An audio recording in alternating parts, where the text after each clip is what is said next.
Bonjour à tous et surtout bon week-end si vous regardez cette vidéo au moment de sa diffusion. J'espère que pour vous tout se passe bien. Pour moi, tout se passe super bien.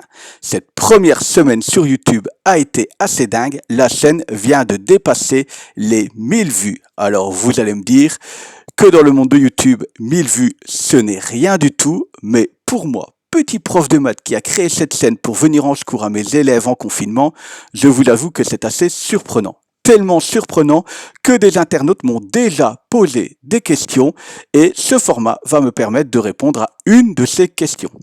Avant de commencer, j'aimerais remercier mon ami Manu Oudar qui m'a été d'un grand secours pendant cette semaine grâce à ses différents retours. Si vous ne connaissez pas Manu Oudar, il est le fondateur de la Maison des Mathématiques en Belgique. Il a été élu Wallon de l'année en 2017, rien que ça, et actuellement sur scène avec son spectacle Very Math Trip, l'effet waouh des mathématiques. Les critiques sont dithyrambiques. Personnellement, je ne l'ai pas encore vu, alors je me suis rattrapé avec son livre Very Math Trip, l'effet waouh des mathématiques dans le creux de la main. Le confinement est la période idéale pour profiter de ce livre qui va permettre à tout le monde de mieux comprendre les mathématiques. Sans plus attendre, je vous invite à découvrir la question qui m'a été posée cette semaine par Nicolas N. Pourquoi utilise-t-on toujours X et Y? Y a-t-il une raison mathématique ou historique? Alors, Nicolas, ta question est excellente à tel point que je ne me l'étais jamais posée. En effet, on entend naître sous les expressions naître sous X, porter plainte contre X, monsieur X, la xème fois, à tel point que pour moi, c'était rentré dans le langage commun. X, c'est quelque chose qu'on ne connaît pas. Alors, j'ai fait quelques petites recherches pour pouvoir répondre à ta question. J'espère que celles-ci te donneront satisfaction. Notre histoire commence. L'histoire de X, cet inconnu si connu. Cette histoire commence au IIIe siècle, à Alexandrie. Rien à voir avec Claude François, avec ce personnage. Alors, si tu t'es exclamé Godefroy de Montmirail, tu es complètement à côté de la plaque. Il s'agit de Diophante d'Alexandrie, un mathématicien grec. Un mathématicien très célèbre puisqu'il est connu et réputé pour être le père de l'algèbre. Signe particulier, alors là, regardez bien, il aurait vécu entre le 1er siècle avant Jésus-Christ et le 4e siècle. Étonnant. Bon, il faut bien se rendre compte qu'à l'époque, l'histoire, c'était un petit peu du bouche à oreille, il n'y avait pas tellement d'écrits, voire pas du tout, et que donc forcément, pour réussir à estimer la période de vie d'un personnage, c'était un peu plus compliqué. D'après les écrits, ce serait plutôt entre le 2e et 3e siècle. Voilà où se situe ce personnage. En tout cas, ce personnage a parlé de l'inconnu. L'inconnu qu'il a appelé lui Arithmos, avec un S à la fin. Que veut dire Arithmos? Ça veut dire le nombre, simplement. Pour lui, l'inconnu, voilà, c'était le nombre qu'on cherchait, donc Arithmos. Et puis, cette idée va évoluer jusqu'au 9e siècle, dans le monde arabe. Alors pourquoi j'ai mis monde arabe? Simplement parce que il y a beaucoup de circulation, c'est difficile de cibler un personnage à un endroit précis. Et on va parler de ce personnage qui est représenté ici sur un timbre de 4 kopecks russes. On découvre les timbres russes par la même occasion, mais c'était l'image la plus expressive du personnage. Et donc, sur ce timbre de 4 kopecks, qui retrouve-t-on? On retrouve Al-Khwarizmi, mathématicien, géographe, astrologue et astronome persan. Apparemment, si on devait le situer, ce serait plutôt au niveau de l'Ouzbékistan actuellement. Voilà. Son signe particulier, alors il y en a deux, ce monsieur Al-Khwarizmi, puisque son nom latinisé est à l'origine du mot algorithme, un mot qu'on utilise très souvent quand tu arrives là en 5e et 6e, on fait des algorithmes.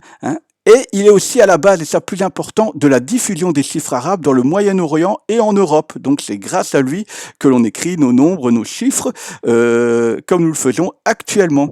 Eh bien, ce monsieur Al-Khwarizmi décide d'appeler l'inconnu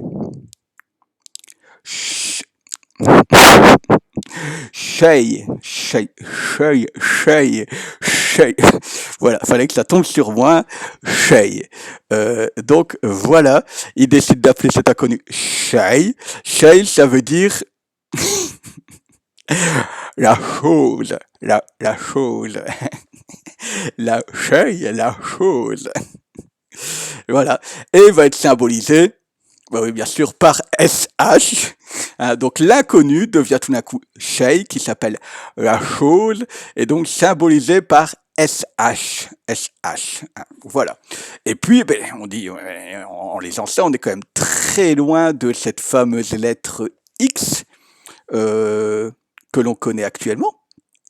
Et donc, qu'est-ce qui s'est passé? Ben, Shay a traversé un petit peu, a fait son petit bout de chemin, a traversé le monde jusqu'à arriver en Espagne et plus précisément en Andalousie, qui, grâce encore une fois à la latinisation, va transformer ce mot Shay, voilà, on va le quitter, hein, par Xey. Shay devient Xey. Bon, mais bon, Xey, alors on se dit, Xey, ben oui, on a pris la première lettre pour transformer Xey en X. Ben voilà, c'est fait. Eh ben non, il faudra attendre entre le 16e et le 17e siècle en France. Plus précisément, le 17e siècle avec ce personnage, hein, que tu connais peut-être. Il s'agit de René Descartes, mathématicien, physicien et philosophe français, né à la fin du XVIe siècle, et donc c'est pour ça que je te dis, c'est sûrement au XVIIe siècle que sa manipulation va être effectuée. Ce signe particulier, s'il faut retenir quelque chose, moi j'ai décidé de retenir que c'était le père de la philosophie moderne, avec le fameux « je pense, donc je suis », c'est lui, c'est René Descartes. Et donc René Descartes décide d'appeler Xey X en prenant la première lettre. Voilà. X. X. X. X. X. X. X. X. X. X.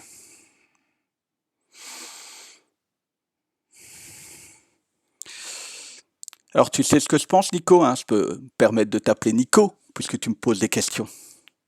Je vais te dire la vérité. Moi, je pense sincèrement qu'au IIIe siècle, il y a un gars qui était plus balèze que Nostradamus et qui savait très bien qu'en 2004, moi et mon chointement, on allait devenir prof de maths et qu'on allait devoir dire ce X devant des tonnes d'élèves attendant ça, hein, comme des rapaces, attendant ce X chointé comme je le fais. Hein.